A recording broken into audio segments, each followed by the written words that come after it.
کہ جب ابراہیم نے دیکھا تو کہنے لگے ہاں پروردگار مجھے اطمینان ہو گیا. تو کہنے لگے ابراہیم وہ ہے, علی بول رہے ابراہیم وہ ہے جسے دیکھ کے اطمینان قلب ہوتا ہے, اور وہ میں علی تھا جو کوفے کے منبر سے کہہ رہا تھا لو کشف الغطا, اگر حجابات عالم بھی ہٹا دیے جائے تو علی کے یقین میں رتی بھر اضافہ نہیں ہوگا. جس منزل پر علی کا یقین ہے نہ اس سے کم ہوگا نہ اس سے زیادہ ہوگا. اس لیے میں ابراہیم سے افضل. کہنے لگا بتائیے مولا موسیٰ سے کیسے افضل؟ کہنے لگا موسیٰ سے اس لیے افضل کہ جب موسیٰ ہجرت کی راہ نکلا اور فرعون کا لشکر پیچھے تھا تو قرآن نے آواز دی فخرج منها خائفا يترقب قال نجني من القوم الظالمين. فخرج منها خائفا يترقب قال نجني من القوم الظالمين. موسیٰ آواز دے رہا تھا پروردگار میں خوف زدہ ہوں, مجھے ظالموں سے نجات دے. جملہ قیمتی ہے. سلامات بھیجیے محمد والے.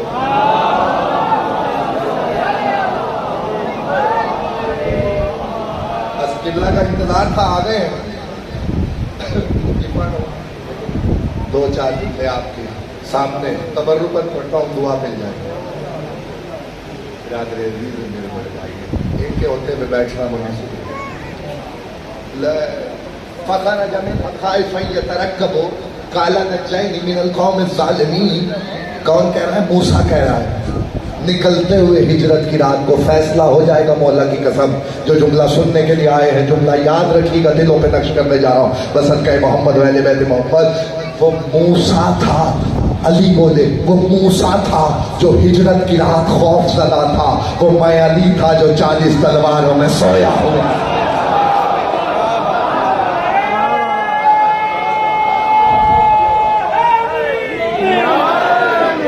وہ موسیٰ تھا جو ہجرت کی رات خوف زدہ تھا.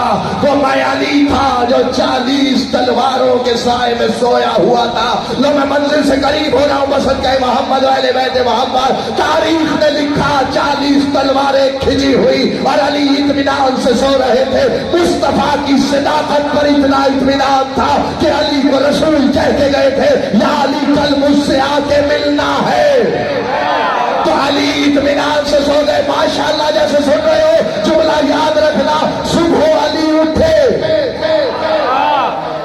صبح جب علی اٹھے ان عرب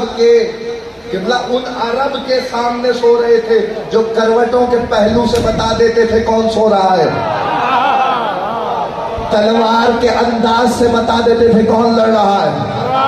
ان میں علی سوئے ہوئے اور 40 تلواروں کے سائے میں سوئے ہوئے.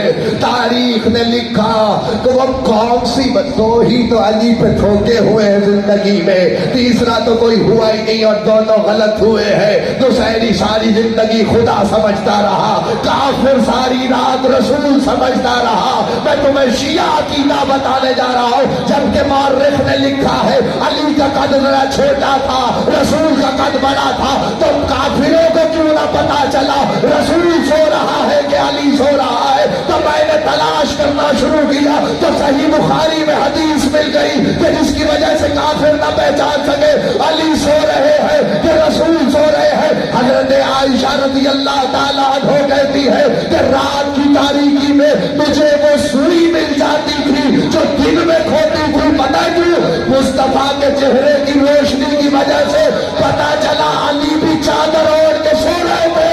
نور وہی نکل رہا تھا جس کے لیے کہا انا والی بے دور با.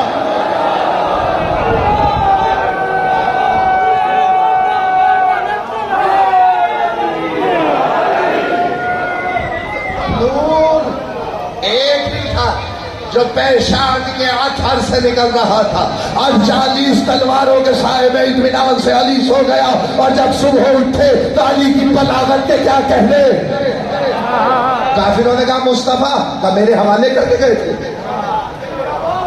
میرے حوالے کر کے گئے تھے. اس کے بعد علی کو کہا تھا مصطفیٰ نے یا علی مولا کی قسم اس سے بڑا جملہ میرے پاس نہیں ہے، یاد رکھیے گا، تاریخی جملہ آپ کے حوالے کر رہا ہوں۔ رسول اللہ نے کہا تھا یا علی کل کافروں کی امانتیں واپس کر کے مجھ سے آ کے مل لینا۔ میں نے ہجرت نہیں پڑھنی، یہ جملہ آپ کو سنانا ہے جس کے لیے ساری محنت کرایا ہوں، اور پھر اس کے بعد میں آیت تک آ رہا ہوں جو میں نے آیت پھر نامہ بیان میں پڑھی ہے، بس کہ محمد و اہل بیت محمد۔ رسول اللہ کافروں کی امانت علی کے حوالے کر کے گئے تھے۔ جملہ میں نے آہستہ سے کہنا ہے لیکن وزنی جملہ ہے، جو مصطفیٰ کافروں کی امانت علی کے علاوہ کسی کے حوالے نہیں کرتا، وہ اللہ کا دین کسی ایرے غیرے کے حوالے کر جائے۔ شاباش، جزاک اللہ، جزاک اللہ۔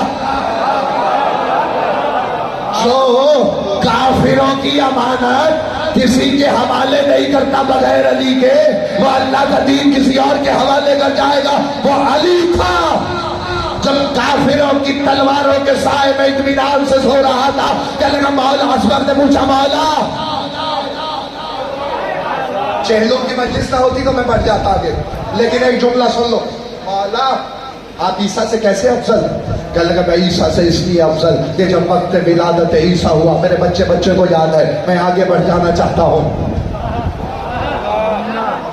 جب وقت ولادت عیسیٰ ہوا اور جناب مریم پہ وہ وقت آیا کہ جب بچے نے دنیا میں آنا تھا، تو اللہ نے کہا مریم یہ بیت المقدس ہے، یہ اللہ کا عبادت خانہ ہے، یہاں سے چلی جاؤ، یہ سچا خانہ نہیں ہے۔ اور پھر اس کے بعد کہنے لگے وہ فاطمہ بنت اسد تھی جنہیں 13 رجب کو اللہ نے بلایا تھا کہ فاطمہ بنت اسد آ جاؤ، اسی بچے کے انتظار میں تو یہ گھر خالی پڑا ہے۔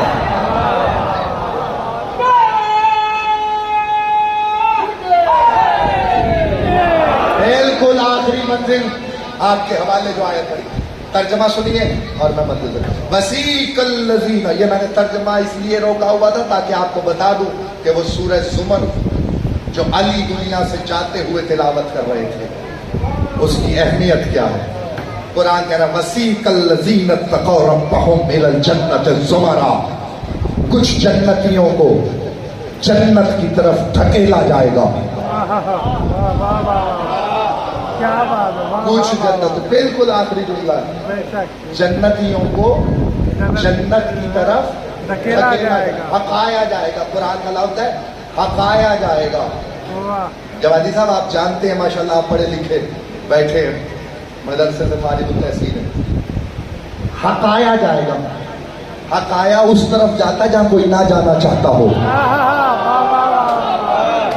اس سے پہلی آیت میں اللہ کہہ رہا ہے جہنمیوں کو جہنم میں ہقایا جائے گا۔ یہ تو سمجھ میں آ گئی کہ کوئی جہنم میں نہیں جانا چاہتا، اسے جہنم میں دھکا دیا جا رہا ہے، لیکن کچھ ایسے بھی ہوں گے جنہیں جنت میں بھیجا جائے گا۔ چہلم نہ ہوتا تو خدا کی قسم یہ جملہ نہ کہتا۔ آغا بشیر نجفی آل اللہ مقامہ، انہوں نے یہ جملہ حفظ اللہ تعالیٰ نے، انہوں نے اس کی تفسیر لکھتے ہوئے انہوں نے لکھا پتہ ہے کیوں نہیں لوگ جنت میں جانے کا مشتاق ہوں گے؟ اس لیے کہ وہ کہتے ہیں کہ لوگ حسین کی زیارت کرنے میں اتنے مصروف ہو گئے، اللہ کہے گا انہیں جنت میں بھیجو، وہ کہیں گے ہمیں جنت نہیں، حسین کی زیارت جائے۔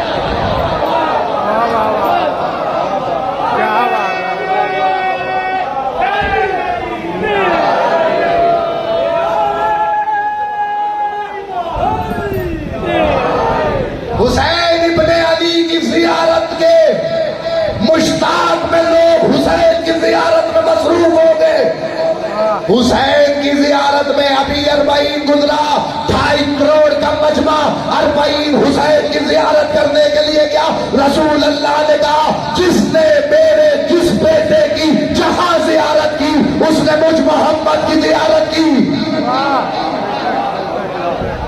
جس نے میرے جانشین کی جہاں زیارت کی اس نے مجھ محمد کی زیارت کی۔ آسان کروں بات، اگر کسی نے نجف میں علی کی زیارت کی اس نے محمد کی زیارت کی۔ بار بار نام لوں گا تو درود واجب ہوگا، اس لیے نبی کا نام صرف میں لقب لے کے گزر جاؤں گا۔ جس نے نجف میں علی کی زیارت کی اس نے مصطفیٰ کی زیارت کی، جس نے بقیہ میں حسن کی زیارت کی اس نے مصطفیٰ کی زیارت کی، جس نے بقیہ میں سید سجاد کی زیارت کی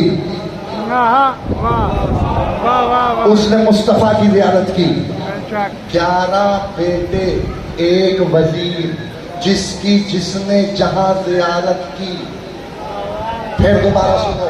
جس نے نجف میں علی کی زیارت کی اس نے نبی کی زیارت کی. جس نے بقیہ میں حسن کی زیارت کی اس نے نبی کی زیارت کی. جس نے سجاد کی زیارت کی اس نے نبی کی زیارت کی. جس نے امام محمد باقر کی زیارت کی اس نے رسول اللہ کی زیارت کی. جس نے چھٹے مولا کی زیارت کی اس نے رسول اللہ کی زیارت کی. جس نے 7ویں مولا کی زیارت کاظمین جا کے کی اس نے مصطفیٰ کی زیارت کی. جس نے 8ویں مولا علی رضا کی مشہد میں زیارت کی گویا اس نے رسول اللہ کی زیارت کی. جس نے 9ویں مولا امام محمد تقی جواد کی زیارت کاظمین میں کی اس نے رسول اللہ کی زیارت کی. جس نے امام علی نقی کی زیارت کی گویا اس نے مصطفیٰ کی زیارت کی. جس نے حسن عسکری کی زیارت کی گویا اس نے مصطفیٰ کی زیارت کی. 12ویں پہ تو حد ہی ہو جائے گی. اسی لیے تو جب آئیں گے تو اتفاق رائے سب نے یہ لکھا ہے بلا اتفاق رائے. کسی نے اس میں کوئی اختلاف نہیں کیا. سب نے کہا جو دیکھے گا وہ کہے گا یہ تو محمد ہے, یہ تو محمد ہے, یہ تو محمد ہے, یہ تو محمد ہے. 12 کی زیارت میں سے میں نے 11 نام لیے ہیں. 12ویں کا نام کیوں نہیں لیا؟ میں نے حسین ابن علی کا نام نہیں لیا. آپ حیران ہو رہے ہو گے میں بھولا نہیں ہوں, بس بتانا یہ چاہتا ہوں کہ خدا تمہیں ساروں کو کربلا لے کے جائے. جب حسین کی زیارت کرو گے تو وہ مصطفیٰ کی زیارت تو ہے ہی, لیکن ذریعہ پہ لکھا ہے جس نے حسین کی زیارت کی اس نے اللہ کی زیارت.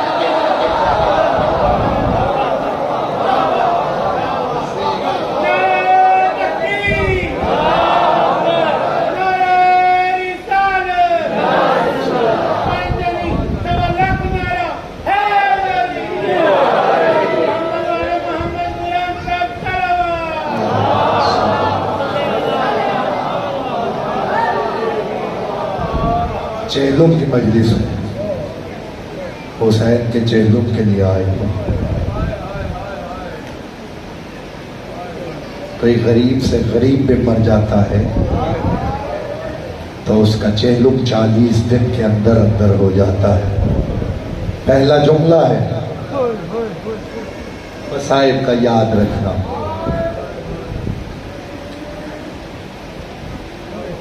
کبھی سوچا ہے کہ حسین کا چہلم میں 1 سال کے بعد کیوں ہوا؟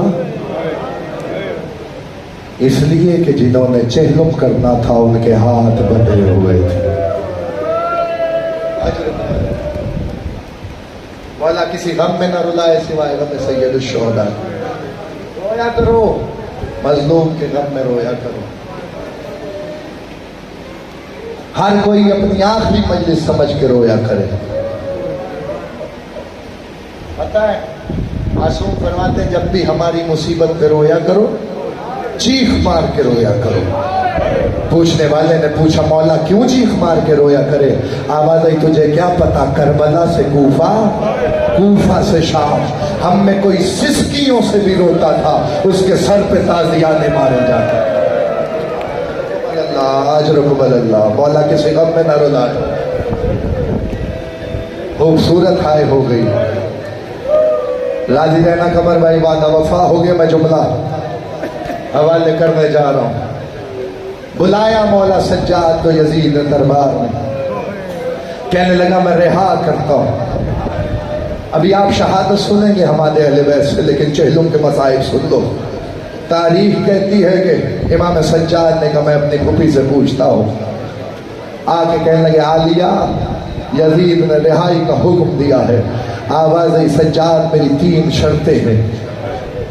تینوں شرطیں جا کے یزید سے بتا. پہلی شرط یہ ہے کہ میں بھائی کا ماتم نہیں کر سکی, مجھے ایک گھر خالی کرا کے دیا جائے جس میں میں ماتم کر سکوں.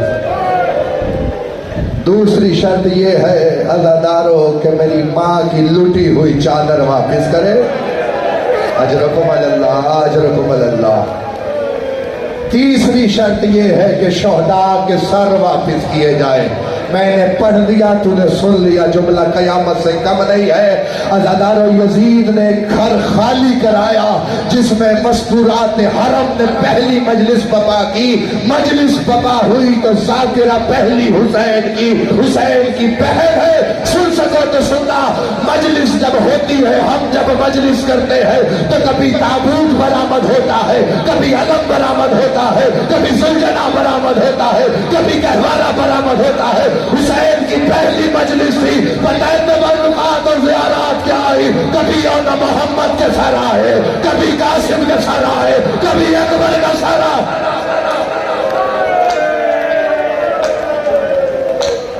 اللہ کوئی غم نہ دے یار سوائے غم حسین کے۔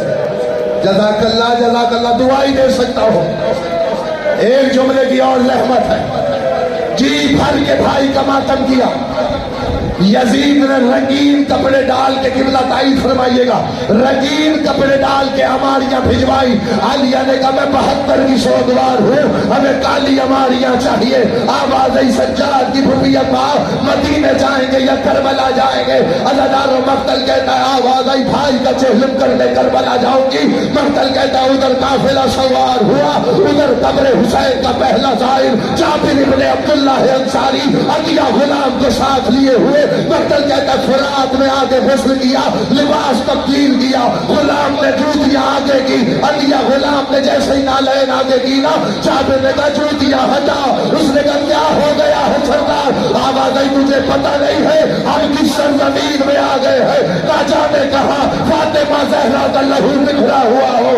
عزادارو مقتل کہتا ہے ایسے عالم میں جابر آگے بڑھا، ایسے آگے بڑھ رہا تھا جیسے حسین اکبر کے لاشوں پہ گئے کوہنیوں کے بل چھٹنا ہوا، آواز دیتا جاتا تھا حسین جابر آیا ہے، حسین نانا کا صحابی آیا ہے۔ کوئی آواز نہیں آتی تھی، رخسارے تو قبر حسین پہ رکھا، آواز دی نانا کا صحابی آیا ہے۔ پہلے بلاتا تھا تو آواز دیتے تھے، اب آواز نہیں دیتے، اب قبر ہلنے لگی، قبر سے آواز آئی جابر قبر چھوڑ، سال کی قید نبھا کے میری بہن جیل۔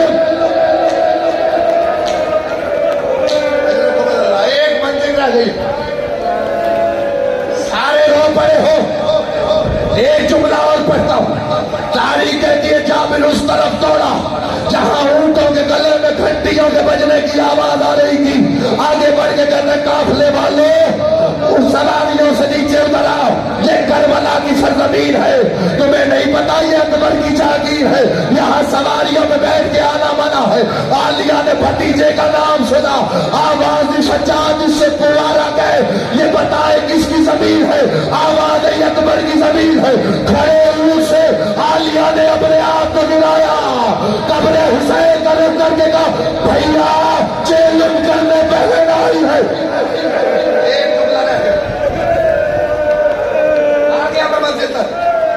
ساری مصیبت اس جملے میں ہے، اگر سمجھ گئے تو گھر تک رونے کے لیے کافی ہو جائے گا۔ ماتم سارے ضرور کر لینا، جو شیعہ گھر سے ہے وہ ماتم ضرور کرے۔ ہر بیوی اپنے وارث کی قبر پہ تھی، سنو گے جملہ؟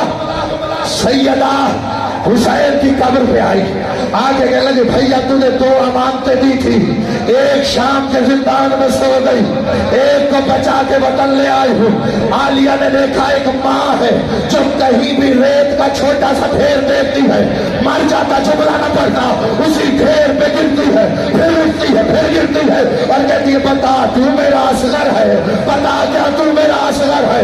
عالیہ نے دیکھا سجاد نظر نہیں آتا، اب جو دیکھا فرات کے کنارے ایک چھوٹی سی قبر پہ سجاد رخسار رکھ کے کہہ رہے تھے چچا یہاں قتل ہونا آسان ہے، شرابیوں کی بھیڑ، بدماشوں کا بجوا،